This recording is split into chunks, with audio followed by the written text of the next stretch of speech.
नमस्कार दोस्तों। ये कहानी त्रेता युग की है। उस समय एक युवक था जिसका नाम था श्रवण कुमार। उसके माता पिता अंधे थे और वह बचपन से ही उनकी मुश्किलें सहने का सामना कर रहा था। श्रवण ने हमेशा अपने माता पिता का सम्मान किया और जब वह बड़ा हो गया तो उनकी जिम्मेदारियों को भी संभाल लिया। रोज़ सुबह उठते ही वह सबसे पहले अपने माता पिता को स्नान कराने के लिए तालाब से पानी लाने जाता था। फिर वह तत्काल जंगल की ओर बढ़ता और वहाँ से लकड़ियाँ लाकर चूल्हा जलाकर माता पिता के लिए खाना बनाने में जुटा रहता था। श्रवण की मेहनत को देखकर उसकी माँ हमेशा उससे कहती थी, श्रवण बेटा, तुम इतना सब कुछ अकेले क्यों करते हो? तुम मुझे खाना बनाने में मदद करने दो, मैं बना लूँगी। तुम्हें थोड़ा आराम करना चाहिए। माता की बात सुनकर श्रवण कुमार ने कहा, नहीं माता, मैं ये सभी काम तो आपके लिए ही करता हूँ। मेरे माता पिता के लिए किए गए कामों में थकान कैसे हो सकती है, बल्कि मुझे उससे आनंद होता है। श्रवण कुमार की इस बात को सुनकर उसकी माँ भावुक हो गई। वह हर दिन भगवान से प्रार्थना करती थी, हे प्रभु, ऐसे ही ध्यान रखने वाला श्रवण जैसा बेटा हर किसी माता पिता के घर में पैदा हो। श्रवण के माता पिता नियमित रूप से भगवान की पूजा करते थे। उनके लिए वह फल और पूजा सामग्री लाता। उसके बाद बिना किसी विलम्ब के वह खुद भी माता पिता के साथ पूजा में शामिल हो जाता था। श्रवण कुमार धीरे धीरे बड़ा होता गया और वह तेजी से घर के कार्यों को पूरा करके बाहर के काम पर निकल जाता था। एक दिन श्रवण अपने माता पिता के साथ बैठा था। तभी उन्होंने श्रवण से कहा, बेटा, तुमने हमारी सारी इच्छाएं पूरी की है। अब हमारी केवल एक ही अभिलाषा बाकी है जो हम चाहते हैं कि तुम पूरी करो। श्रवण ने इसे सुनकर पूछा, ऐसी कौन सी अभिलाषा है जो बाकी है जिसे आप चाहते हैं कि मैं पूरी करूं? आप आदेश दें, मैं उसे पूरा करने के लिए तैयार हूं।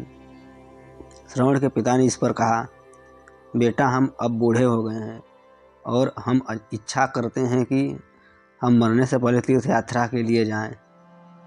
भगवान के शरण में जाकर हमें शांति मिलेगी। इस पर श्रवण कुमार ने अपने माता पिता की इस इच्छा को पूरा करने के लिए कैसे कार्रवाई करेगा उसके बारे में विचार करना शुरू किया। उस समय बस और ट्रेन की सुविधा उपलब्ध नहीं थी और उसके माता पिता देख भी नहीं सकते थे। इस पर उसने सोचा कि उन्हें तीर्थ यात्रा के लिए कैसे तैयार करें। तब श्रवण कुमार ने एक योजना बनाई। उसने जल्दी से बाहर जाकर 2 बड़ी टोकरियां लाई। उसने उन टोकरियों को मजबूत डंडे में बांधकर एक बड़ा सा तराजू बना लिया।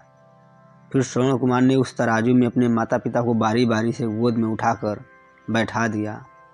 उसके बाद तराजू को अपने कंधों पर लेकर उन्हें तीर्थ यात्रा कराना शुरू किया। उसने कुछ दिनों तक लगातार अपने माता पिता को एक के बाद एक सभी पवित्र स्थलों का दर्शन कराया। इस मार्ग में श्रवण कुमार ने अपने माता पिता को प्रयाग से लेकर काशी तक घुमाया। माता पिता को यात्रा के दौरान श्रवण कुमार ने उन स्थानों के बारे में भी सविस्तार से बताया, क्योंकि उनकी आंखें काम नहीं कर सकती थी। उसके माता पिता बेटे की मेहनत और समर्पण को देखकर बहुत खुश थे। एक दिन उन्होंने श्रवण से कहा, बेटा, हम देख नहीं सकते, परंतु हमें कभी भी इस बात का दुख नहीं होता। तुम हमारी आंखों के समान हो। तुमने हमें जिस तरह से सभी पवित्र स्थानों की यात्रा पर ले जाकर उनके विवरण सुनाए हैं, ऐसा लगता है कि हमने सचमुच भगवान के दर्शन अपनी आंखों से किए हों। अपने माता पिता की बातें सुनकर श्रवण ने कहा, तुम्हें ऐसा कहने की कोई आवश्यकता नहीं है। माता पिता बच्चों के लिए कभी भी बोझ नहीं होते। यह तो हमारा कर्तव्य है। एक दिन श्रवण कुमार आराम करने के लिए अपने माता पिता के साथ अयोध्या के पास ठहराव में रुका। तब उसकी माँ ने पानी पीने की इच्छा व्यक्त की। श्रवण ने उन्हें नदी किनारे दिखाया और कहा, तुम दोनों यहाँ आराम करो, मैं तुम्हारे लिए तुरंत पानी लेकर आता हूँ। नदी किनारे पहुंचकर उसने एक कमंडल में पानी भरना शुरू किया। उसी समय उसी जंगल में अयोध्या के राजा दशरथ भी शिकार के लिए आए थे। नदी में हलचल सुनकर उन्हें लगा कि कोई जानवर पानी पीने आया है। उन्होंने बिना देखे ही सिर्फ ध्वनि सुनकर ही अपना तीर उठा दिया।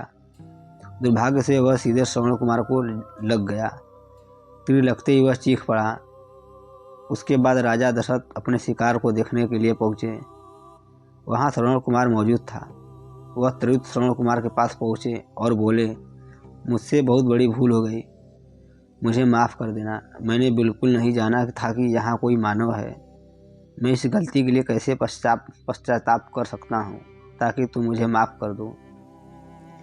तब कराहते हुए श्रवण कुमार ने बताया, यहाँ से थोड़ी दूर ही जंगल में मेरे माता पिता बैठे हैं।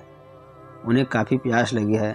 आप उन तक यह पानी पहुँचा दीजिए और मेरे बारे में उन्हें कुछ भी न बताएं। ये कहते कहते श्रवण कुमार की सांसें रुक गई। श्रवण कुमार की मौत से राजा दशरथ बहुत दुखी हुए। इसी तरह वह श्रवण कुमार के बताए अनुसार जल लेकर उसके माता पिता के पास पहुँचे। श्रवण कुमार के माता पिता अपने बेटे की आहट को ठीक से पहचानते थे। जब राजा दशरथ उनके पास पहुँचे तो उन्होंने आश्चर्य से पूछा, तुम कौन हो और हमारे श्रवण को क्या हुआ, वह क्यों नहीं आया? राजा दशरथ उनके प्रश्नों का जवाब नहीं दे पाए। उन्होंने चुपचाप पानी उनकी तरफ बढ़ा दिया। तभी श्रवण की माँ ने चिंता भरे स्वर में जोर से कहा, तुम कौन हो और मेरा बेटा कहाँ है? ये बताते क्यों नहीं हो? श्रवण की माँ की चिंता देखकर राजा दशरथ ने कहा, माँ मुझे माफ़ कर दो। शिकार करने के लिए मैंने जो तीर चलाया था वह सीधे तुम्हारे बेटे श्रवण को लग गया।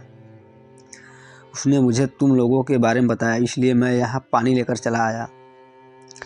इसके बाद राजा दशरथ चुप्पी में बैठ गए।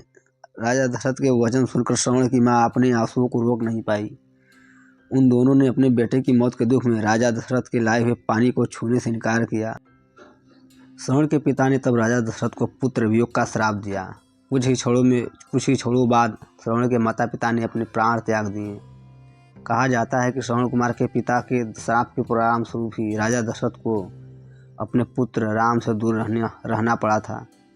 राजा दशरथ के इस श्राप को पूरा करने के लिए ही भगवान राम को 14 वर्षों का वनवास हुआ, जिसका माध्यम दशरथ की पत्नी कैकेयी बनी। श्रवण के पिता के ही तरह राजा दशरथ भी अपने बेटे से दूरी को बर्दाश्त नहीं कर पाए और उन्होंने अपने प्राण त्याग दिए। तो दोस्तों, आपको यह कहानी कैसी लगी? एक प्यारा सा कमेंट जरूर करके बताइएगा। साथ में चैनल पर नए हैं तो चैनल को सब्सक्राइब भी कर लें। पूरा कहानी सुनने के लिए आपका दिल से धन्यवाद।